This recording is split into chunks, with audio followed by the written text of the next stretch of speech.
ఎట్లుంది ఎండలు? బాగున్నాయి సార్. నిన్నైతే కళ్ళు పోయి తిరిగి ఓపిక లేకుండా ఇట్లా రిమ్మొచ్చినట్టు అయింది. ఎండలు బాగా కొడుతుంది, ఎట్లా బతుకుతాం? ఎట్లుండగలుగుతున్నావమ్మా ఇంత ఎండలో ఇక్కడ రోడ్డు మీద?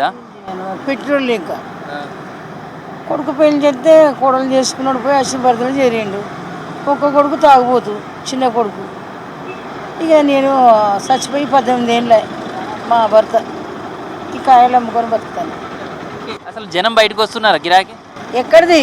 ఇగో ఇప్పుడు అమ్ముతాను కిలో. పొద్దుగాల 10 గంటలకు వచ్చిన ఇప్పుడు 1 కిలో అమ్ముతాను. ఎక్కడిది? మరి వడగాల్పు లేదా? ఉన్నది వడగాల్పు, మరి ఏం చేద్దాం? పెట్రోల్ దిక్కు లేదు. 1 కిలో అమ్ముకొని బియ్యం కొనుక్కొసుకొని తిందామని వచ్చిన. మరి ఎండకు కాయలు ఇట్లా పాడవడం అట్లాంటిది ఏమి ఉండదా ఎండకు వీటికి? ఇక చెత్త నీడ పెడతా సార్. ఇప్పుడు ఇవన్నీ సరుకులు ఎడతానని కూర్చున్నా కానీ చెత్త నీడ పెట్టి కూర్చుంటారు. ఏముండదు, సరిపోతుంది గాడుపుకు. మరి ఎండ గురించి మీకు ఏం చేయాలి? తట్టుకోవాలి. మరి పెట్ట దిక్కు లేనప్పుడు తట్టుకోకుండా ఏం చేస్తాము? ఇంట్లుంటే ఆయనతో కిలో బియ్యం ఆ కూరగాయలు తెచ్చినోడు ఎవడున్నాడు? చేసుకున్నాడే చచ్చిపోయా. నీళ్ళు కానీ ఇవన్నీ తీసుకుంటానా అమ్మా? ఎండ కదా మరి ఇంత నీళ్ళ వాటిలో తెచ్చుకుంటానా? నీళ్ళు 2 క్యాన్లు వేసుకుంటాం. 40, 80 పెట్టి 2 క్యాన్లు వేసుకొని పోయే వరకు. నిన్న 2 క్యాన్లు వేసినా సరిపోలే. మళ్ళీ మడికొండల బండి ఆపుకొని 20 రూపాయలు పెట్టి బాటిల్ కొనుక్కొని మళ్ళీ తాగుతూనే ఊపిరి వచ్చింది. 4 గంటలకు.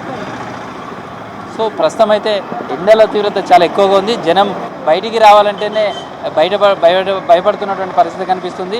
వచ్చిన వాళ్ళు కూడా ఎండకు అస్వస్థకు గురవుతున్నటువంటి సంఘటనలు కూడా ఉన్నాయి.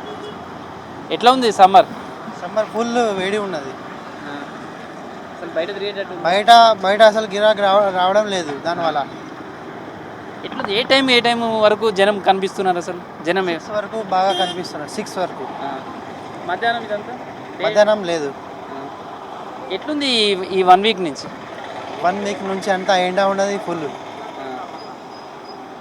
సో ఈ విధంగా చిరు వ్యాపారులు అయితే చాలామంది ఇళ్ళకే పరిమితం అవుతున్నారు. రెగ్యులర్గా ఇక్కడ టీ షాప్ ఉండేది, ఎండకు ఎవరు రావట్లేదు, బయటికి రావట్లేదు. ఇట్లా చిరు వ్యాపారులకు సంబంధించి చాలామంది ఇళ్ళకే పరిమితం అవుతున్నటువంటి సిచ్యువేషన్ కనిపిస్తుంది. చిన్న చిన్న పనులు చేసుకునే వాళ్ళైతే ఎండతోటి చాలా ఇబ్బందులు పడుతుంది. ఎట్లున్నాయి మా ఎండలు? ఎండలు ఘోరంగా ఉన్నాయి సార్. ఇక్కడ మేము 20 మంది ఉండేటోళ్ళం. ఎండకు భయపడి ఎవరు వస్తలేరు. మాలు తెచ్చుకున్నా కూడా అది అమ్ముడు పోతలేదు. చిన్నగా 10,000, 20,000 అట్లా అప్పులు తీసుకొని ఇళ్ళ తీసుకున్నారు. ఇప్పుడు అది కట్టలేకపోతారు. ఇక్కడికి వస్తే వాళ్ళు అడుగుతాండ్రు, ఏం చేయలేకపోతారు. రావట్లేదు వాళ్ళు కూడా. మరి ఇప్పుడు ఇంత ఇక్కడ రోడ్డు మీద ఇంత ఉన్నారు కదా, ఇంత ఎండ కొడుతుంది, వడగాల్పులు వస్తున్నాయి, ఎట్లా తట్టుకుంటున్నారు? ఏం చేయాలి? ఇంట్లో పరిస్థితులు తప్పాయి. మరి ఇది అయితేనే మాకు వెళ్తుంది.